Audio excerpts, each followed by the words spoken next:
안녕하세요. 뜨는 아침 묵상 배용호 목사입니다. 어제는 우리 영상의 오디오가 음질이 좀 좋지 못했습니다. 그래서 다른 장비로 교체를 해서 영상을 촬영하고 있습니다. 여러분 좀 더 발전적이고 또 좋은 말씀 잘 준비할 수 있도록 기도해 주시기를 부탁드리겠습니다. 오늘 우리가 함께 나눌 말씀은 시편 104편 8절 9절 말씀입니다. 주께서 그들을 위하여 정하여 주신 곳으로 흘러갔고 산은 오르고 골짜기는 내려갔나이다. 주께서 물의 경계를 정하여 넘치지 못하게 하시며 다시 돌아와 땅을 덮지 못하게 하셨나이다. 아멘.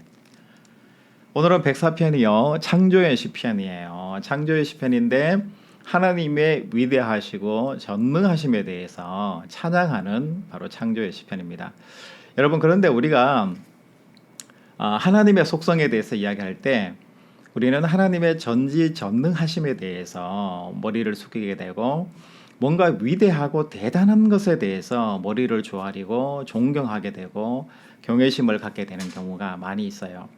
여러분, 그래서 사람은 자기 자신이 전지전능하고 위대한 존재가 아니면서도 하나님처럼 나도 위대하고 전지전능해 보고 싶다라는 그런 마음을 품거든요. 그래서 많은 사람들이 어떻게 하냐면은 자기 자신이 남보다 탁월한 거, 능력 있는 거, 잘하는 거, 그리고 힘이 센 거, 이런 것에 대해서 강조를 해요. 과시를 많이 한다라는 거죠. 그런데 오늘 하나님이 위대하시고 전능하신 분이신데 하나님이 어떻게 전지전능하시고 위대하신지에 대해서 오늘 말씀 가운데서 잘 묵상해 볼 수 있는 시편인 것 같습니다. 그래서 오늘 시편 104편에 보면 성경에서는 하나님의 창조에 대해서 어떻게 이야기하고 있는가에 대해서 성경의 관점에 대해서 이야기를 합니다. 하나님의 전지전능을 이야기할 때 8절 9절에 보면 물들을 정하여 주신 곳으로 흘러갔고 산은 오르고 골짜기는 내려가고 주께서 물의 경계를 정하여 넘치지 못하게 하시고 다시 돌아와 땅을 덮지 못하게 하셨다. 그러니까 이 물들에 대해서는 어떻게 하냐면 땅을 넘쳐나지 못하게 하고 경계를 정해서 땅의 경계에 넘어가지 못하도록 이 물의 한계를 정해 주셨다는 거예요. 그리고 이 물의 한계가 또 골짜기와 이 산에 대한 경계를 두게 했는데 이 골짜기는 너무 밑에 골짜기까지 물이 있으면은 산의 짐승들이라든지 사람도 마찬가지고 식물이라든지 자라날 수가 없으니까 샘이 솟아오르게 낮은 곳에 있는 골짜기에 있는 물이 샘이 터져서 중턱이나 위에 있는 곳에 땅에도 물이 솟아나게 그렇게 하나님이 만드셨다는 거예요. 이것은 어쩌면 경계를 정하신 것이 아니라 예외적인 조항을 두어서 그 물이 중간에도 나게끔 시냇물이 흐르게끔 하나님이 그렇게 하신 거잖아요. 사람은 아침부터 저녁까지 활동을 하고 저녁에는 잠이 드는 거고요.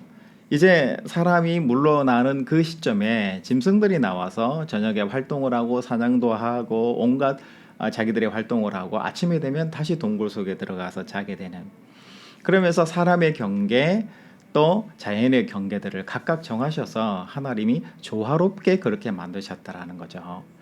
여러분, 저는 이 시편 104편뿐만 아니라 창세기도 마찬가지지만 창조에 대한 이야기를 볼 때마다 정말 신비하고 놀랍다라는 생각이 들면서 하나님의 창조 속에 들어있는 가장 마음에 제게 감동이 되는 것은 뭐냐면 하나님은 조화롭게 만드셨다라는 거예요.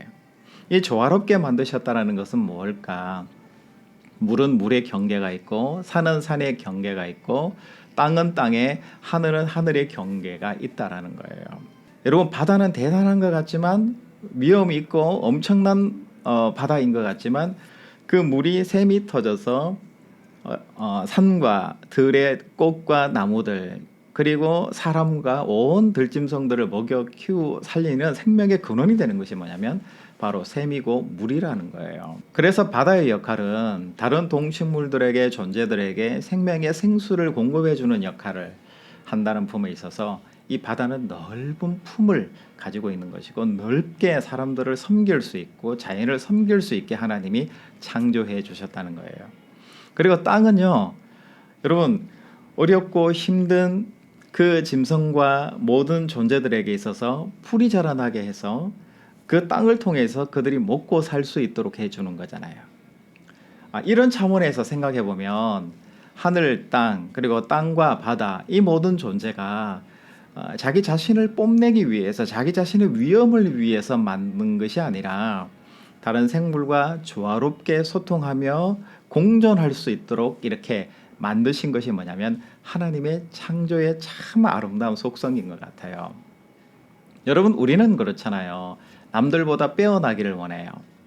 남들보다 훌륭하기를 원하고, 단돈 10원이라도 남들보다 돈을 더 받기를 원하고, 남들보다 더 훌륭하다는 소리를 들을 때 우리는 기쁘고 즐겁고 행복해요. 그리고 남이 좀 못되는 걸 보면은 위로하고 싶고 긍휼의 마음이 생기고, 그냥 그 사람이 불쌍하다는 마음이 들면서 동시적으로 나는 위대하고 훌륭하다는 생각이 드는 것이 인간의 또 본심인 거죠. 여러분, 근원적으로 바다와 땅의 역할은 품을 수 있도록 넓은 품으로 만들어 주신 것이 하나님의 소명이자 역할이다라는 것을 이야기하는 거예요. 여러분, 그렇기 때문에 하나님의 위대하시고 전능하심의 대표가 되는 바다와 땅을 이렇게 봤을 때 하나님의 성품은 어떤 것일까요? 하나님의 위대하심이라는 것은 뭘까요? 힘과 능력과 다른 사람을 지배하고 동식물을 막 지배하고 누르는 어떤 그런 것이 아니라 바다와 땅에서 나타난 것처럼 다시 일어날 수 있게 해주고 꽃 피우게 하고 다시 소생케 할 수 있도록 하는 것, 이것이 뭐냐면 바로 바다와 땅의 역할이고 하나님의 성품이고 이것이 하나님의 위대하심이라는 것을 오늘 104편이 우리에게 노래하고 있습니다. 여러분들은 위대하신 분이세요. 제가 볼 때는 저도 위대할 것 같고 여러분들도 다 위대할 것 같아요. 그런데 여러분들이 위대하다라는 것은 다시 무엇을 이야기할까요? 하나님이 만드신 바다와 땅의 성품을, 하나님의 성품을 우리가 품을 때 우리는 진정한 위대함을 맛볼 수가 있습니다. 그 위대함은 품어주는 거예요. 다른 것들을 존재를 더욱더 존재가 되게 하는 거고 생명에 더욱더 생명을 불어넣는 것이고요. 그 생명이 더 자라서 자기의 정체성을 찾아내고 열매와 꽃을 맺게 하는 것, 이게 뭐냐면 바로 바다와 땅의 역할, 그리고 하나님의 역할, 하나님의 위대하심, 또한 우리가 본받아야 될 위대함이라는 것을 오늘 말씀은 우리에게 전해주고 계십니다. 여러분, 위대하신 분 되십시오. 여러분, 위대하게 되십시오. 그래서 많은 것들을 품어낼 수 있는 사람이 되시길 바랍니다. 여러분, 내 주장하고요, 내 이야기하고 내 탐욕 부리고 내 욕심 부리는 거, 이거 그럴 수 있어요. 그런데 하나님이 궁극적으로 원하시는 것은 뭐냐면 많은 것들을 품을 수 있는 사람이 되는 것, 이것이 하나님이 본질적으로 창조를 통해서 우리에게 요구하시는 사명이라는 이 사실 여러분 잊지 마시고 오늘도 작은 것이지만 한번 품어내 보시는 여러분들이 되시길 바랍니다. 닭이 알을 품어서 나중에 새끼 병아리가 태어나게 하잖아요.